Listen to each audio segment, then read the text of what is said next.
Hello hi అందరికీ welcome back to my channel. నేను మీ పద్మావికి. ఈరోజు సండే, అందులో సండే కాబట్టి ఎవ్రీ సండే ఎవరింట్లో అయినా ప్రతి ఒక్కరింట్లో స్పెషల్ ఉండాల్సిందే, లేకపోతే హంగామా వేరే లెవెల్లో ఉంటుంది.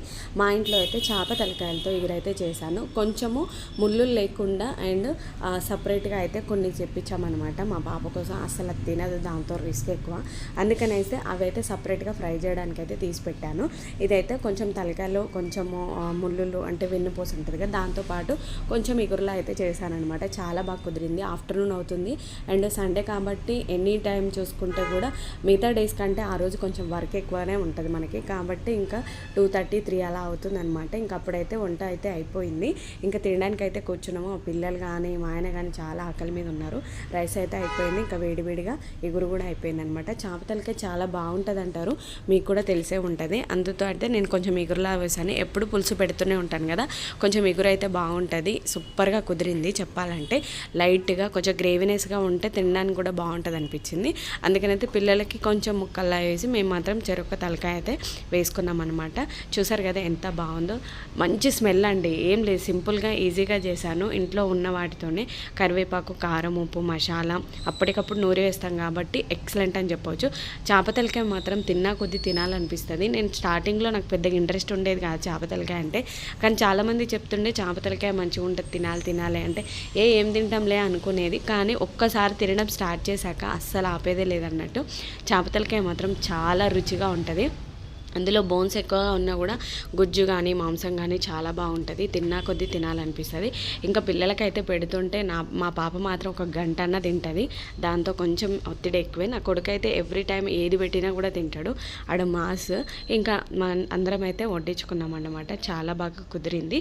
చూసారు కదా వేడివేడిగా అన్నము కొంచెం ఇగురులా చేశాను కాబట్టి, ఈ తలకాయలతోనే కొంచెం ముక్కలు ఉన్నాయి కాబట్టి మిగతా బోన్లెస్ ఏం చేసామంటే ఫ్రై కోసం అయితే పక్కన పెట్టాము. కారం, ఉప్పు అవన్నీ దట్టించి ఇంకా అదైతే పక్కన ఉంది. కొంచెం ఫ్రిడ్జ్లో పెడితే మ్యాగ్నేషన్ చేసినట్టుగా ఉంటుంది కదా అనేసి ఫ్రిడ్జ్లో అయితే పెట్టామన్నమాట. చాలా వేడిగా ఉంది. యాక్చువల్లీ మేము సండే కాబట్టి కొంచెం ప్లాన్ ఉంది బయటికి వెళ్ళడం, అందుకోసం అయితే కొంచెం తిని ఇంకా ప్రిపేర్ అయ్యి వెళ్ళిపోయామనుకో. ఎంచక బయట కూడా ఎనర్జీ లెవెల్ ఉంటుంది కాబట్టి ఎంజాయ్ చేయడానికి బాగుంటుంది అనిపించింది అనమాట. అందుకనైతే ఇంకా గరంగా ఉంది. రైస్కి అండ్ ఈగురికి కాంబినేషన్ వేరే లెవెల్లో ఉందండి. మీరు కూడా డెఫినెట్గా ట్రై చేయండి, ఫుల్ వీడియో చూడండి. ఆ వీడియో నచ్చింది అనిపిస్తే మాత్రం లైక్ చేసి సబ్స్క్రైబ్ చేయడం మాత్రం మర్చిపోవద్దు. ప్లీజ్ సబ్స్క్రైబ్ చేయండి.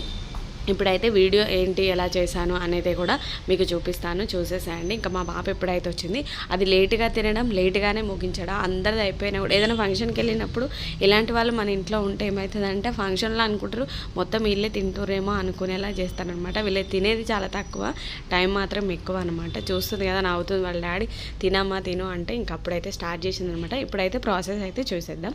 ఇప్పుడైతే పొయ్యి వెలిగించి కడాయి అయితే పెట్టేశాను. కడాయి వేడెక్కిన తర్వాత ఆయిల్ వేసుకున్నాను. సింపుల్ అండి, చాలా సింపుల్గా చేశాను, ఈజీగా ఒకదాని తర్వాత ఒకటి వేసాను అంతే. ఏమీ లేదు, పెద్ద ఇంగ్రీడియంట్స్ అయితే ఏమీ వేయలేదు. ఎందుకనంటే ఆఫ్టర్నూన్ అయింది నా కుకింగ్ అంటే పనంతా ముగించుకొని మంచిగా ఫ్రెష్ అప్ అయిన తర్వాత కుక్ చేయంటే ఇంకెలా ఉంటుంది మన లేడీస్కి, మనందరికీ తెలిసిన పరిస్థితే. అందుకని అయితే ఆయిల్ అయితే వేడెక్కిన తర్వాత ఇంకా ఆనియన్స్ వేసాను. యాక్చువల్లీ పచ్చిమిర్చి ఒకటైతే వేసుకోండి, మన దగ్గర పచ్చిమిర్చి అయిపోయింది, సండే మార్కెట్ ఉంటుంది కాబట్టి ఈరోజు అన్నీ తెచ్చుకోవాలి. ఇంకా ఆనియన్స్ అయితే వేసేస్తున్నాను. సింపుల్ అండి, ఈజీగా వేసాను నేను. ఎంత అంటే ఇలా చేయితో ఇలా వేసానో అలా కుదిరింది.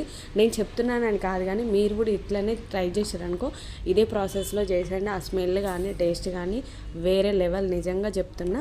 కంపల్సరీ ట్రై చేయండి, సింపుల్గా చేసుకోండి. బ్యాచిలర్ కానీ అమ్మాయిలు కానీ రూమ్మేట్స్ ఉంటారు కదా, వాళ్ళకి చాలా బాగా కుక్ అవుతుంది. ఇంకా వంట రాని వాళ్ళు కూడా ఈజీగా చేసుకోవచ్చు. ఇది చాలా బాగా యూజ్ అవుతుంది. ఇప్పుడైతే పసుపు వేస్తున్నా. ఆనియన్స్ అయితే మగ్గిపోయాయి. ఒక 5 to 3 minutes మూత పెట్టించుకుంటే గతం మనకైతే మగ్గిపోతాయి. ఇంకా తర్వాత కొంచెం అల్లం పేస్ట్ కూడా, పసుపు వేసిన తర్వాత అల్లం పేస్ట్ అప్పటికప్పుడు నూరాను. మసాలా అనేది ఏం అవసరం లేదు, అల్లం పేస్ట్ వేస్తున్నా అంతే. దీంట్లో ఏమీ యాడ్ చేయలేదు, గరం మసాలా ఏమీ వేయలేదు. నేను సింపుల్గా చెప్తున్నాను కదా, చాలా న్యాచురల్గా చేశాను ఇది. ఇప్పుడు ముక్కలు అయితే ఒకసారి మంచిగా నీట్గా కడిగేసుకొని దాంట్లో వేసేసుకోవడమే అంతే. ఇప్పుడైతే కారం కూడా యాడ్ చేసుకోవాలి, వెంటనే ముక్కలు వేయకుండా. కారం వేసిన తర్వాత వేస్తే మనకు కారం ఉప్పు అనేది పర్ఫెక్ట్గా పట్టుకుంటుంది. ముక్కలు వేసిన తర్వాత వేస్తే ఏంటంటే ముక్కలలో ఇరుక్కుపోతుంది కారము, అన్నిటికైతే కరెక్ట్గా పట్టదు. చూసారు కదా ఆకుపొడి నేను కాబట్టి 1 స్పూన్ అలా వేసాను అంతే, ఏం లేదు. రెడ్గా ఉందనుకోకండి, టేస్ట్ వైజ్ కూడా బాగుంటుంది, సరిపోతుంది. మనం కొంచెం గ్రేవీ వేస్తాం కాబట్టి. ఇప్పుడన్నీ కొంచెం ఆయిల్ పైకి తేలింది కదా, సాల్ట్ వేసుకోండి, రుచికి తగ్గట్టుగా ఇవి అది సాల్ట్ వేసిన తర్వాత మళ్ళీ ఒకసారి అన్నీ కలిసేటట్టు కలుపుకున్నామంటే ఇంకా ముక్కలు అయితే వేసేసుకుందాము. ఒకసారి మంచిగా వాష్ చేసి అయితే పక్కన పెట్టేసుకోండి. వాడు మనకు కొట్టించేటప్పుడు కడుగుతాడు కానీ అంత క్లీన్ అవ్వకపోవచ్చు. మన ఇంట్లో మళ్ళీ 1-2 సార్లు క్లీన్ చేసుకుంటే సరిపోతుంది. యాక్చువల్లీ ఆ ఫ్రైడ్ ఐటమ్ అయితే మా ఆయన ఏం చేసిన పెద్ద ముక్కలు చేద్దామంటే తను చిన్న చిన్న ముక్కలుగా కట్ చేసి మసాలా అయితే దట్టించాడనమాట. ఇంకా తనే చూసుకుంటాడని నేను దాన్ని జోలికి వెళ్ళలేదన్నమాట. ఇప్పుడైతే ఇవి దీంట్లో వేసేస్తున్నాను. సింపుల్గా ఈజీగా ఎమ్మీగా అప్పటికప్పుడు ఇలా చేసుకుంటే మీరు చూసారు కదా స్టార్టింగ్లో తింటూ ఉంటే మామూలు మజా లేదు. ఇవన్నీ కలిసేటట్టు కారం ఉప్పు అన్నీ ఇవన్నీ కూడా ముక్కలకు కలిసేటట్టు ఒకసారి కలుపుకోండి. మనం కొంచెం కుక్ అయిన తర్వాత కలిపితే ముక్క అనేది చెదిరిపోతుంది కాబట్టి ఈ స్టేజ్లో ఉన్నప్పుడు ఒకసారి గరిటెతో తిప్పుకుంటే సరిపోతుంది. Simple and easy. ఎన్నిసార్లు చెప్తున్నాను అని అంటే ఎంత ఈజీగా చేసుకోవచ్చో మీరే అర్థం చేసుకోండి. ఏమీ వేయలేదు. ఒక ఆనియన్స్ని మనం మగ్గనిస్తే కరివేపాకు వేసుకుంటే ఆ స్మెల్ ఆ టేస్ట్ అమాంతం ఆకాశాన్ని అంటాల్సిందే, అంత బాగుంటుంది. ఈ స్టేజ్లో ఉన్నప్పుడే మనం గ్రేవీ కూడా యాడ్ చేసుకుంటే కుకింగ్ అంటే ఉడికేటప్పుడు మనం మంటని మంచిగా సిమ్లో కానీ హై అంటే మీడియం ఫ్లేమ్లో పెట్టుకుంటే ఆ గ్రేవీనెస్ అనేది మసాలాలన్నీ అంటే కారం ఉప్పు ఆనియన్స్ ఫ్లేవర్ కరివేపాకు ఫ్లేవర్ అన్నీ కూడా ముక్కలకు సమానంగా పట్టుకొని తిన్నటప్పుడు ఉంటుంది చూడండి. అసలు ముక్క వేస్ట్ చేయరు. ప్రతి ఒక్కరు తినాల్సిందే. కాసు స్మెల్ ఉంటుందేమో అనుకుంటుర్రేమో, అస్సలు లేదండి.